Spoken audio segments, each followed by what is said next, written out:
另外，在高雄是有國小的老師呢，那像是因為這管教拄到問題，轉行底路。針對這個事件，這教育部講已經有成立諮商的輔導，也個校園專案小組，要來幫助這個老師、學生，也個有家長。有教師團體呢是要求這政府在建立心理支持的制度，幫助這學校來處理教職人員受到不當對待的這個狀況。那準學生是長期安尼干擾教學，安尼就讓家長也着強制配合輔導。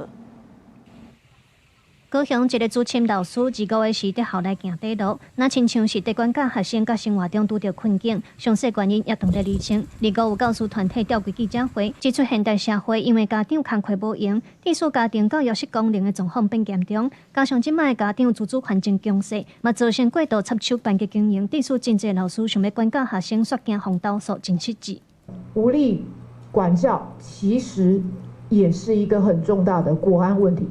為什麼？因為如果老師都沒有辦法在學校裡面教孩子的時候，我們的整個社會是會完全崩壞的。全國教師會也指出，老師面對壓力，也閣有校園濫訴和教師心理支持制度的欠缺，因也提出3大訴求，要求政府建立心理支持制度，甲教職員校園安全防護指引，協助學校處理教職員受到不當對待的狀況，嘛愛受兒少法訂定家長的管教責任。那準學生長期干擾教學甲老師，也要求家長強制配合學校的輔導管教。兒少法正在修法，能夠針對這個部分明確的把家對於孩子的管教的責任義務，尤其是責任的部分，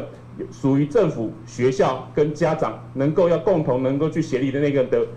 課責的一個條文，能夠明確的訂定出來，不要再讓我們基層老師在衝突的第一線去承擔絕大多數的責任。那教育部是回應講，目前各縣市都有老師諮商輔導支持體系，來協助老師在面對工作壓力甲身心困擾。未來繼續輔導地方政府落實制度，針對這屆的事件，教育部講是已經有成立諮商輔導甲校園支持專業的專案小組，來協助學校師生甲家屬。記者盧尚祖、曾俊堯台北報道。